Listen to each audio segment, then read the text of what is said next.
Good morning, student. We are meeting after a long time. Today, I will be talking about class Reptilia and its general characters. Uh,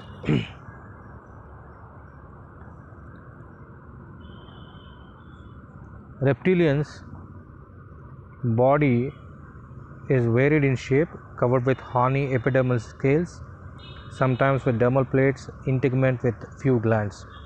As you can see, from amphibians to reptilians, amphibian skin is moist and smooth and a little bit warty in case of toads, but however, when we compare the amphibians and the reptilians, the skin of reptilians is very dry, cornified, usually covered with epidermal scales or scutes. In some lizards, crocodiles and some dinosaurs, small plates of bones called as osteoderms also develop in the dermis beneath the horny scales. Some amount of keratin, which is a water insoluble protein, is deposited in the epidermal cells that help the skin to be dry and waterproofed. And sometimes the integumental glands are a few scent glands that help to attract the opposite mates during the breeding season.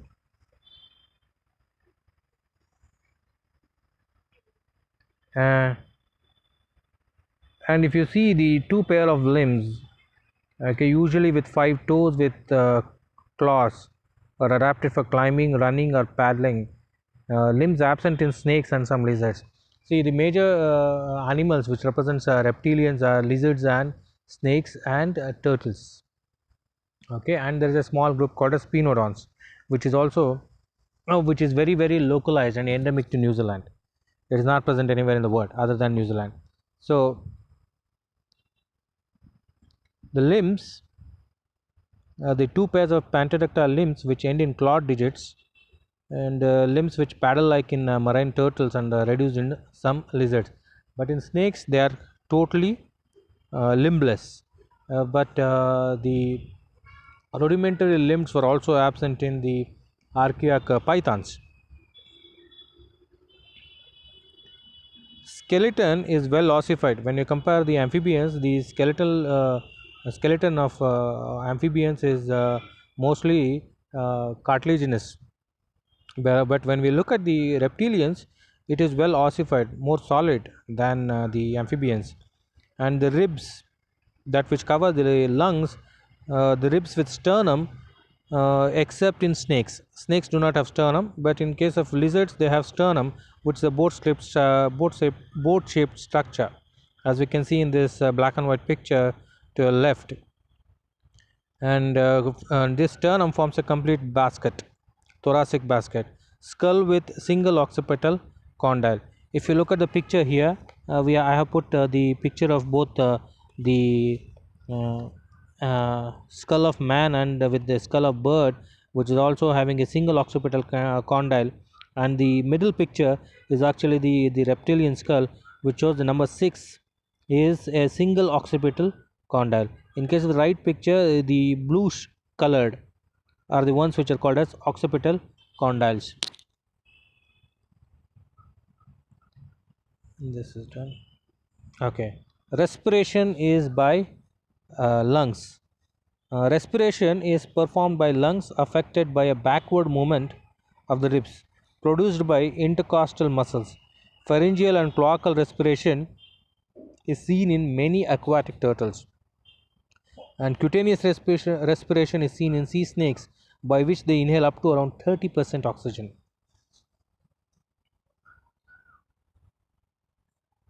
And the heart is 3-chambered, except in crocodiles, which have 4-chambered heart. The heart is imperfectly 4-chambered and composed of 2 auricles and a ventricles, partly divided by septum, which is ventricles completely divided in crocodiles, as we see, but in case of 3-chambered hearts, it is partly divided by septum. There are right and left systemic arches, ductus caroticus and ductus arteriosus are also present. There is no truncus arteriosus, as we see in fishes and the amphibians. The 3 arterial trunks directly develop from the base of the ventricle. Kidney is metanephric. Uric acid is the main nitrogenous waste. Uh, the kidney of reptiles is of metanephric type. Each kidney is connected with ureter for the removal of nitrogenous waste of the blood. The large portion of the waste is excreted. Sometimes an allantoic urinary bladder is present. And they are ectothermic animals. So reptiles are ectothermic, or they can also be called as heliothermic terrestrial vertebrates. Helios meaning in Greek sun. So basically they bask in the sun to raise their body temperature. So many zoologists incline to divide the vertebrates into poikilotherms and homoiotherms. Poikilotherms including fishes, amphibians and reptiles. Homoiotherms birds and mammals.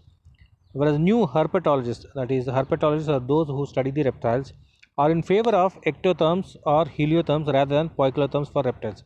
The terms poikilotherms and homoiotherms are used to describe the rate of fluctuations of the body temperature. In practice, some reptiles live in a stable environment and have a stable body temperature, but they cannot maintain a temperature above the surroundings generating within the body. They become dormant in below temperature and die in high temperature. So, for this complexity, it is difficult to use the term poikilotherms. The ectotherms and endotherms are not synonymous with the poikilotherms and homoiotherms respectively, because instead of temperature regulation, they mean the source of energy for temperature regulation. Reptiles bask in the sun at the cold days and take shelter in crevices and holes or lies parallel to the sun rays when body temperature rises very high.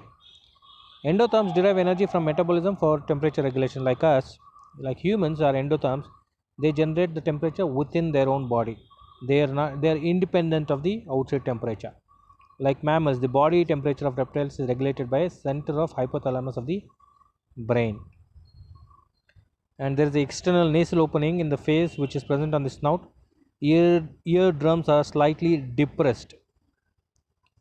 And this also I finished. Two pairs of pentadactyl limbs are present. The limbs end in clawed digits. The cloacal opening is transverse or longitudinal.